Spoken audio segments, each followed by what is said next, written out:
ഒരു April May മാസം അതിദരിദ്രം നിങ്ങൾക്ക് എല്ലാവർക്കും അറിയാം.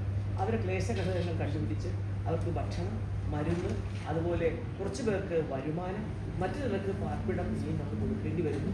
കുറച്ച് പേർക്ക് വാടകയ്ക്ക് വീടെടുത്ത് കൊടുത്തിട്ടുണ്ട്. പക്ഷേ ചിലർക്ക് അതുപോലെ സാധിക്കാത്തതുകൊണ്ട് അവർക്ക് വേണ്ടി ഭവനങ്ങൾ നിർമ്മിക്കുന്ന തിരക്കിലാണ് കോർപ്പറേഷൻ. 32ഓളം ആൾക്കാർക്ക് നമ്മുടെ കല്ലുത്താൻ കടവ് ഫ്ലാറ്റിൽ ഒഴിഞ്ഞു കിടക്കുന്ന ഫ്ലാറ്റുകളിൽ അവർക്ക് അവരുടെ താമസ സൗകര്യം കൊടുക്കും. അതുകൂടാതെ ബാക്കി വരുന്നവർക്ക് നമ്മളിപ്പോൾ പുതിയങ്ങാടിയിൽ സ്ഥലം വാങ്ങിച്ച് അതിനുള്ള കാര്യങ്ങൾ ഇപ്പോൾ നടന്നുകൊണ്ടിരിക്കുകയാണ്. അപ്പോൾ അവിടെ നമ്മൾ വീട് വെച്ച് കൊടുക്കും.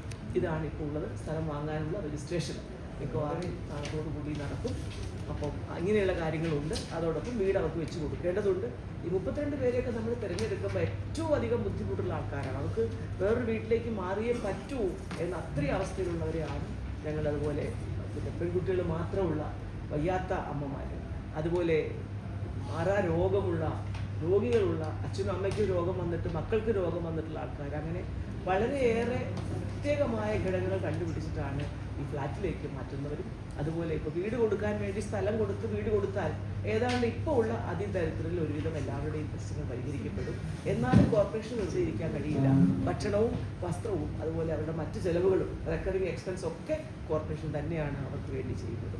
അതാണ് ടൗൺ ഹാളിൽ വെച്ച് 4:30 ബഹുമാനപ്പെട്ട പ്രദേശ വകുപ്പ് മന്ത്രി CLD രാജേഷ് അതിന് താക്കോൽ ദാനം നടത്തിക്കൊണ്ട് 32 പേർക്ക് ആ താക്കോൽ ദാനം നടത്തിക്കൊണ്ട് നമ്മൾ ആദ്യത്തെ ഘട്ടം എന്ന രീതിയിൽ അതിൻ്റെ ഉദ്ഘാടനം വഹിക്കുകയാണ്.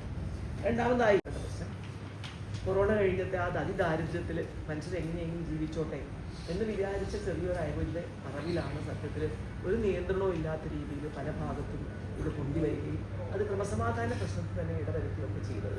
അപ്പോൾ അതുകൊണ്ട് തന്നെ നമുക്ക് നിയമപ്രകാരം വെൻഡിങ് സോണുകൾ കണ്ടുപിടിക്കണം. അതിപ്പോൾ ഏതാണ്ട് നമ്മുടെ ഇതിൽ അന്വേഷിച്ചിട്ട് ഒരു 16 വെൻഡിങ് സോണുകൾ ഞങ്ങൾ കണ്ടുപിടിച്ചിട്ടുണ്ട്. രണ്ടാമതായി ചെയ്യേണ്ടത് നിയന്ത്രിത വെൻഡിങ് സോണും അതുപോലെ വെൻഡിങ് സോണേ അല്ലാതെ നിരോധിത വെൻഡിങ് സോണുകളും നമുക്ക് കണ്ടുപിടിച്ച് ഐഡൻറ്റിഫൈ ചെയ്ത് കൊടുക്കേണ്ടതുണ്ട്. അതിൻ്റെ പ്രവർത്തനം ഇപ്പോൾ നടന്നു വരികയാണ് ഗവൺമെൻറ്റിൽ. ഒരു 2 മാസത്തിനുള്ളിൽ മിക്കവാറും നിരോധിത മേഖലകൾ ഏതാണെന്നും നിയന്ത്രിത മേഖലകൾ ഏതാണെന്നുമുള്ള സ്ഥലങ്ങളുടെ പ്രത്യേക ലിസ്റ്റ് കോഴിക്കോട് കോർപ്പറേഷൻ പബ്ലിഷ് ചെയ്യും. അപ്പോൾ അവർക്കൊക്കെ ഇപ്പോൾ തിരിച്ചറിയൽ കാർഡ് ഏതാണ്ട് 1952 പേർക്ക് അവർക്ക് വേണ്ടിയിട്ട് അവരെ നമ്മൾ സർവേ നടത്തിയിട്ട് അത് സ്ട്രീറ്റ് വെൻഡേഴ്സ് ആണെന്ന് തിരിച്ചറിഞ്ഞുകൊണ്ട് അവർക്ക് തിരിച്ചറിയൽ കാർഡിന് വേണ്ടിയുള്ള ക്യാമ്പൊക്കെ നടത്തി എല്ലാ വിവരങ്ങളും ഫോട്ടോ അടക്കം നമ്മളെടുത്ത് അവർ തയ്യാറാക്കിയിട്ടുണ്ട്. ആ തിരിച്ചറിയൽ കാർഡുകൾ കൊടുക്കുന്ന ചടങ്ങ് കൂടി അന്നത്തെ ദിവസം നടക്കും. പക്ഷേ അതിന് ഇത്രയേറെ ആൾക്കാർ വരാനുള്ളതുകൊണ്ട് ടൗൺ ഹാളിൽ സൗകര്യമില്ലാത്തതുകൊണ്ട് 5 മണിക്ക് 19-ാം തീയതി 5 മണിക്ക് ജൂബിലി ഹാളിൽ വെച്ചിട്ടാണ് ഈ വെൻഡേഴ്സ് ആയിട്ടുള്ളവർക്ക് തെരുവ് കച്ചവടക്കാർക്കുള്ള തിരിച്ചറിയൽ കാർഡ് കൊടുക്കുന്നത്.